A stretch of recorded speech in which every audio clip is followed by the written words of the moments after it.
నమస్తే good morning this is DSR with morning news. వెలుగు దినపత్రికలో హెడ్లైన్స్. మళ్ళీ తోక జాడిస్తే అంతు చూస్తాం. పాకిస్తాన్కు షాక్ ఇచ్చాం. పహల్గామ్ టెర్రర్ దాడి యావత్ దేశాన్ని కలిసివేసింది. మన ఆడబిడ్డల సింధూరాన్ని తొలగించిన టెర్రరిస్టులకు ఆపరేషన్ సింధూర్తో మన సైన్యం గట్టి గుణపాఠం చెప్పింది. టెర్రరిజాన్ని పెంచి పోషిస్తున్న పాకిస్తాన్కు దిమ్మదిరిగే షాక్ ఇచ్చింది. 100 మంది టెర్రరిస్టులను మట్టుబెట్టింది. ఆ దేశంలో ఎయిర్ బేస్లను నేలమట్టం చేసింది. ఇది మన దేశం సైన్యం సత్తా. పహల్గామ్ దాడిని ఖండించాల్సింది పోయి తిరిగి ఇండియాపైనే దాడికి పాకిస్తాన్ దుస్సాహసం చేసింది. మన స్కూళ్ళు, కాలేజీలు, గుడులు, గురుద్వార్లు, సామాన్యుల ఇండ్లపై డ్రోన్లు, మిస్సైల్తో తెగబడింది. కానీ మన ఎయిర్ డిఫెన్స్ సిస్టమ్ ముందు అవన్నీ గాల్లో తుక్కు అయ్యాయి. దెబ్బకు కాలబేరానికి వచ్చింది. ఆపరేషన్ సింధూర్ దెబ్బకు పాకిస్తాన్ కాలబేరానికి వచ్చింది. మే 10 మధ్యాహ్నం మన డీజీఎంఓతో పాక్ ఆర్మీ చర్చలు జరిపింది. మళ్లీ ఉగ్రవాద చర్యకు పాల్పడబోమని, కాల్పులు జరపబోమని తెలిపింది.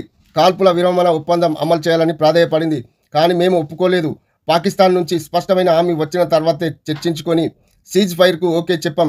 అప్పటికే ఉగ్రవాద స్థావరాలను మనం ధ్వంసం చేశాం. పాకిస్తాన్ మళ్లీ తోకజాడితే సహించేది లేదు. ఆపరేషన్ సింధూర్ కొనసాగుతూనే ఉంటుంది. భారత్ త్రివిధ దళాలు బార్డర్లో అలర్టుగా ఉన్నాయి.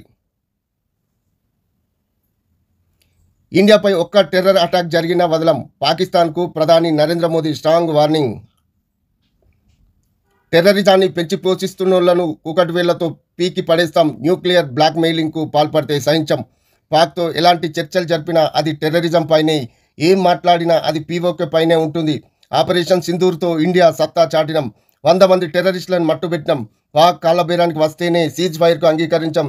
ఈ యుగం యుద్ధాలది కాదు, టెర్రరిజాంది అంతకన్నా కాదు. జాతిని ఉద్దేశించి ప్రసంగంలో ప్రధాని. ఇటీవల భారత సైన్యం కూల్చేసిన క్షిపణి శకలాలివి. ఈ క్షిపణిని చైనా PLS-15 మిస్సైల్గా ఆర్మీ అధికారులు అనుమానిస్తున్నారు.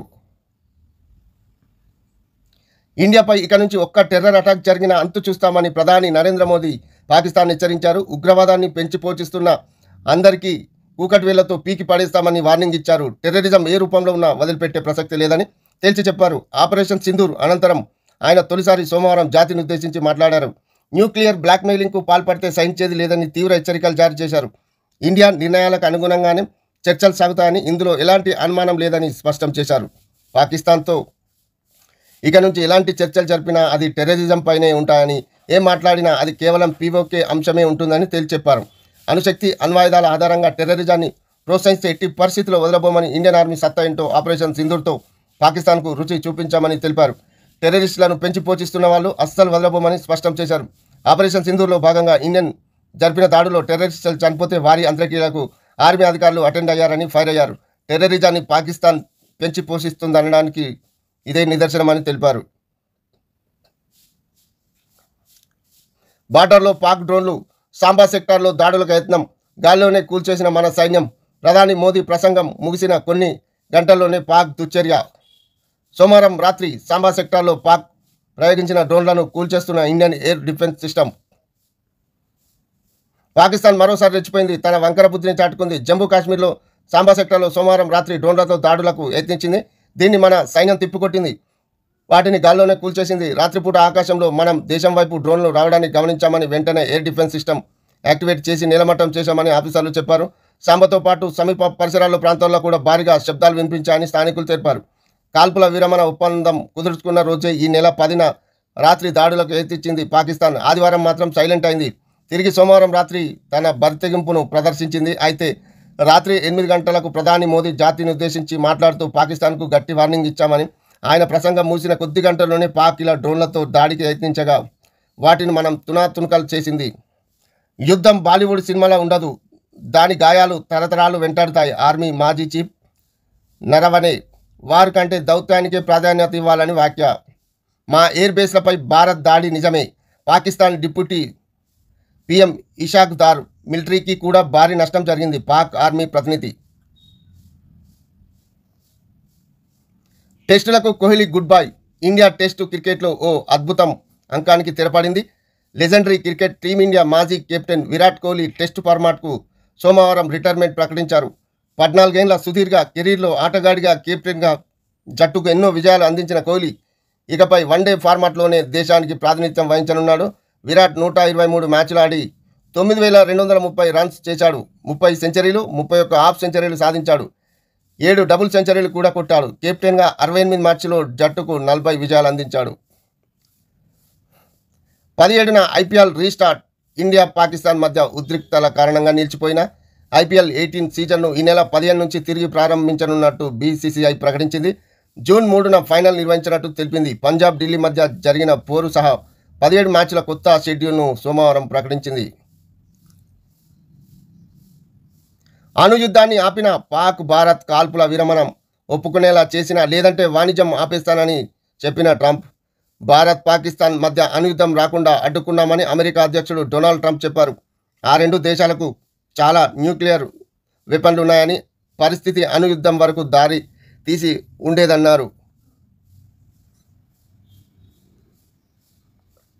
Operation Sindoor success. పాక్ దాడులను సమర్థవంతంగా తిప్పికొట్టాం. Air marshal AK Bharati China PL-15 క్షిపణిని నెలకొల్చాం. స్వదేశీ తయారీ ఆకాష్ను సమర్థవంతంగా వినియోగించాం. ఆ దేశంలో జరిగిన నష్టానికి బాధ్యత పాక్ ఆర్మీదే. మన పోరాటం ఉగ్రవాదులతోనే కానీ పాకిస్తాన్తో కాదు. ఎప్పుడు ఎలాంటి ఆపరేషన్ చేపట్టేందుకైనా సిద్ధమని వెల్లడి. మన ఎయిర్ డిఫెన్స్ కవచంలో నిలిచింది LG రాఘవ్ గాయ్. పాక్ దాడులను నేవీ తిప్పికొట్టింది. Vice admiral Pramod.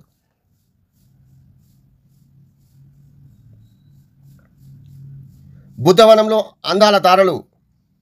నాగార్జున సాగర్లో పర్యటించిన 22 మంది మిస్ వరల్డ్ కంటెస్టులు. బుద్ధుడికి పూజలు, మహాస్తూపంలో ధ్యానం. నేడు చార్మినార్ వద్ద హెరిటేజ్ వాక్, చౌమల్లా ప్యాలెస్లో విందు. హాజరు కానున్న 109 దేశాల కంటెస్టెంట్లు.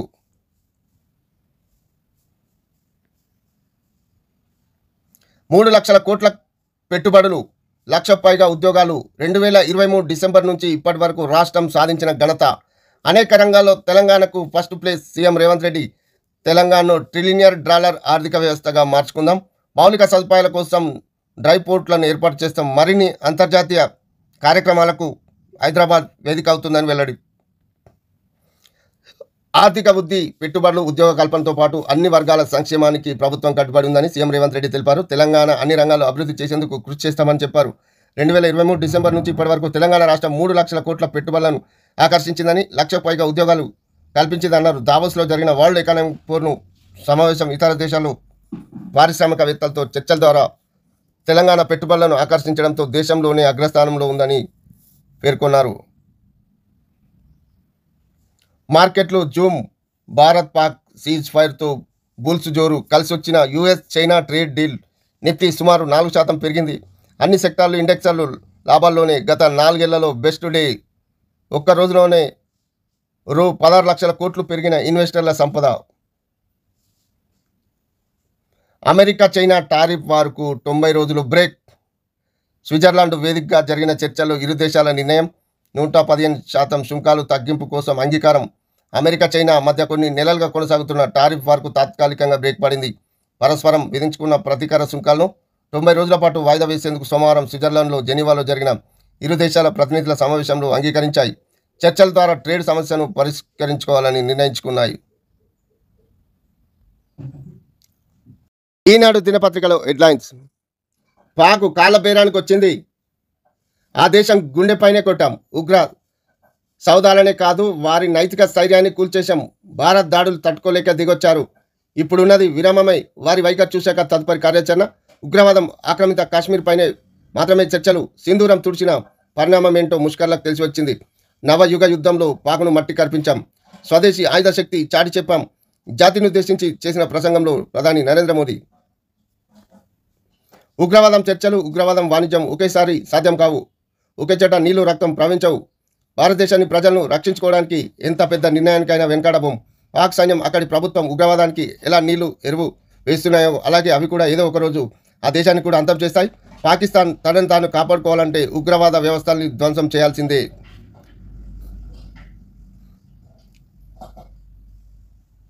సరిహద్దుల్లో మళ్లీ డ్రోన్లు. భారత్ పాక్ మధ్య అంతర్జాతీయ సరిహద్దు వెంబడి జమ్మూ కాశ్మీర్లో సాంబా సమీపంలో సోమవారం రాత్రి డ్రోన్లు కదలికలు కనిపించాయి. ఆపరేషన్ సింధూర్పై ప్రధాని నరేంద్ర మోదీ తొలిసారిగా స్పందించిన కొన్ని గంటల్లోనే ఈ పరిణామం చోటు చేసుకుంది. అటు పంజాబ్ జలంధర్లో ఓ నిఘా డ్రోన్ కూల్చివేసినట్లు సైనిక బలగాలు ప్రకటించాయి. శకలాలు సమీపంలో ఎవరు వెళ్లవద్దని అప్రమత్తం చేశాయి. జలంధర్లో కొన్ని ప్రాంతాలతో పాటు అమృత్సర్, హోషియార్పూర్ జిల్లాల్లో ముందు జాగ్రత్తగా బ్లాకౌట్ విధించారు. కలవరపడాల్సింది ఏమీ లేదని, పరిస్థితి పూర్తి నియంత్రణలో ఉందని సైనిక బలగాలు ప్రకటించాయి.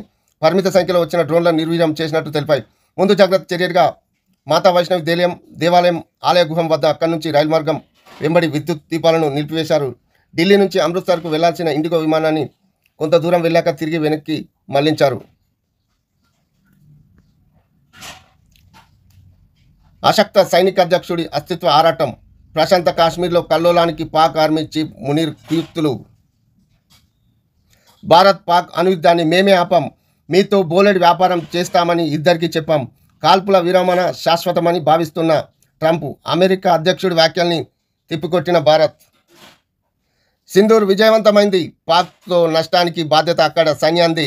దాడుల వీడియోలను ప్రదర్శించిన రక్షణ శాఖ. ఓ ఇన్నింగ్స్ ముగిసింది, టెస్టుల కోహ్లీ వీడ్కోలు. త్వరలో భారత్ ఫ్యూచర్ సిటీని ఆవిష్కరిస్తాం. ఐటీ సంస్థలు కొత్త క్యాంపస్లన్నీ హైదరాబాద్లోనే. రాష్ట్రానికి 16 నెలల్లో 3 లక్షల కోట్ల పెట్టుబడులు. సొనాటా సాఫ్ట్వేర్ నూతన కార్యాలయం ప్రారంభోత్సవంలో సీఎం రేవంత్ రెడ్డి. 4 సమాచార కమిషన్ల నియామకం. బుద్ధవనంలో ముగ్ధుల గుమ్మలు.